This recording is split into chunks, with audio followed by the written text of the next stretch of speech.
Hello all. ఇప్పుడు fabric painting బాగా trend అవుతుంది కదా! నేను ఈ అక్రిలిక్ మార్కర్స్‌తో ట్రై చేశాను. నేను కూడా ఇది ఫస్ట్ టైమే ట్రై చేయడం. సో, చాలా సింపుల్ డిజైన్ సెలెక్ట్ చేసుకొని, ఫస్ట్ ఇలా ఒక పేపర్ మీద డిజైన్ అంతా డ్రా చేసుకున్నాను. తర్వాత క్లాత్ కింద ఈ పేపర్‌ని పెట్టి మొత్తం ట్రేస్ చేసుకున్నాను. నేను సెలెక్ట్ చేసుకున్న క్లాత్ అయితే ఇలా ట్రాన్స్పరెంట్ ఉంది కాబట్టి నాకు ఈజీ అయిపోయింది. లేదంటే కనుక ట్రేసింగ్ పేపర్ పెట్టుకొని ట్రేస్ చేసుకోవచ్చు. ఇవి వాటర్ ప్రూఫ్ మార్కర్స్. నేను ఆల్రెడీ పెయింటింగ్ వేశాక 1-2 డేస్ బాగా డ్రై అవ్వనిచ్చి వాష్ చేసి చూశాను. కలర్ అయితే ఏం ట్రాన్స్ఫర్ అవ్వలేదు. అండ్ ఈ మార్కర్స్ ఓన్లీ ఫ్యాబ్రిక్ మీదే కాదు, గ్లాస్ మీద ఆర్ ఎల్స్ టోట్ బ్యాగ్స్ మీద డిజైన్ చేసుకోవడానికి కూడా మనం యూస్ చేసుకోవచ్చు.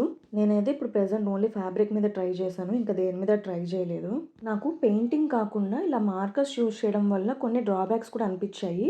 నేను వీడియోలో చెప్తూ ఉంటాను. సో వీడియో స్కిప్ చేయకుండా చూడండి. ఇక్కడ నేను ఫ్లవర్స్కి 2 కలర్స్ సెలెక్ట్ చేసుకున్నాను. Red and blue colour. And లీవ్స్కి గ్రీన్ కలర్ వేశాను. డిజైన్ అంతా హైలైట్ అవ్వడానికి ఫ్లవర్స్కి ఆరెంజ్ కలర్తో అవుట్లైన్ వేసి, లీవ్స్కి లైట్ గ్రీన్ కలర్తో వేశాను. ఇందాక డ్రాబ్యాక్స్ అని చెప్పాను కదా, అదేంటంటే అవుట్లైన్ వెంటనే వేస్తే కలర్ అబ్జర్వ్ అయిపోతుంది. సో 1 డే బాగా డ్రై అయిన తర్వాత అవుట్లైన్ వేయాల్సి వచ్చింది. అండ్ నేను ఫ్లవర్స్ అండ్ లీవ్స్ హైలైటింగ్ కోసం వైట్ కలర్ యూస్ చేశాను.